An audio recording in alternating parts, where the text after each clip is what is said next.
حضور اکرم صلی اللہ علیہ وسلم کا ایک صحابی جن کا نام سفینہ تھا، ایک مرتبہ ایک کشتی میں سوار ہوئے۔ اتفاق سے کشتی جو تھی وہ ٹوٹ گئی، غرق ہونے پر آ گئی۔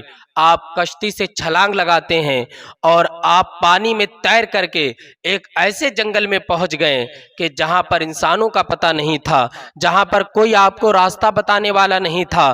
حضرت سفینہ رضی اللہ تعالیٰ عنہ حیران ہے کہ اب میں کیسے پہنچوں گا، لیکن آپ کے دل پر کوئی رقت اور کوئی پریشانی طاری نہیں ہے، بس اپنے گھر والوں کی یاد آ رہی تھی۔ حضرت سفینہ رضی اللہ تعالیٰ عنہ جنگل میں دوڑ لگا رہے ہیں، گھوم رہے ہیں اور راستہ تلاش کر رہے ہیں کہ نکلنے کا کوئی مجھے راستہ ملے تو میں یہاں سے نکلوں۔ حضرت سفینہ رضی اللہ تعالیٰ عنہ کیا دیکھتے ہیں کہ جنگل کا شیر آتا ہے اور حضرت سفینہ کے قدموں میں آ کر کے بیٹھ جاتا ہے اور آپ کے پیر چومنے اور چاٹنے لگتا ہے۔ حضرت سفینہ یہ سارا منظر دیکھ ہی رہے تھے، لیکن آپ کے دل میں خیال آیا کہ میں صحابی رسول ہوں، میں نے اپنی آنکھوں سے مصطفیٰ کا دیدار کیا ہے، اور میرے نبی تو وہ ہیں جن کی حکومت چاند پر بھی ہے، تاروں پر بھی ہے، ستاروں پر بھی ہے، زمین پر بھی ہے، حیوانات پر بھی ہے، پہاڑوں پر بھی ہے، خشک و تر پر بھی ہے، یعنی کائنات کے ذرے ذرے پر میرے مصطفیٰ کی حکومت ہے۔ تو اس شیر پر بھی میرے مصطفیٰ کی حکومت ہے،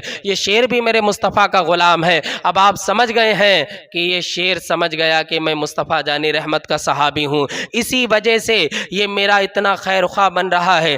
وہ آپ کے قدموں میں بیٹھ گیا ہے اور قدموں میں بیٹھ کر کے آپ کی بارگاہ میں عاجزانہ اپنا طریقہ پیش کر رہا ہے۔ ارے شیر تو انسانوں کو کاٹ دیتا ہے، شیر تو انسان کو چیر پھاڑ دیتا ہے، مگر صحابی رسول کا ادب شیر بھی کر رہا ہے۔ اللہ اکبر! حضرت سفینہ بیٹھے ہیں، شیر بھی آپ کے قدموں میں بیٹھا ہے۔ یہ کیسا ماجرا ہے؟ کسی نے حضرت رابعہ بصریہ سے پوچھا، اے رابعہ بصریہ، جانور کے درندے تمہارا کیوں کچھ نہیں کرتے ہیں؟ شیر بھی تمہارے پاس آتا ہے، آخر وہ تم سے دوستی کیوں لگاتے ہیں؟ تو حضرت رابعہ بصریہ نے کہا، جب سے میں نے اللہ سے دوستی کر لی ہے، جب سے سارے درندوں پرند اور شیر میرے دوست ہو گئے ہیں، یعنی جو اللہ کا ہو جاتا ہے پھر اسے کسی کا خوف نہیں ہوتا ہے۔ تو وہ شیر بیٹھا ہوا ہے، اتنے میں شیر اڑتا ہے اور چلنے لگتا ہے۔ حضرت سفینہ بھی پیچھے پیچھے چلتے ہیں، تو شیر ایسی جگہ پر جا کر کے رکا کہ حضرت سفینہ سمجھ گئے کہ میرے گھر کا یہ راستہ ہے۔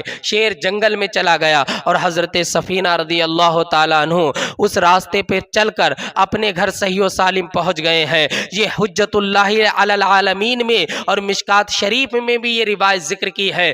دیکھو اپنے نبی کے غلاموں کا مقام کہ جن کی شیر بھی خدمت کرتا ہے، یہ مصطفیٰ جان رحمت کی بارگاہ کے شیر ہے کہ جنگل کا شیر ان کا کچھ نہیں کر سکتا ہے۔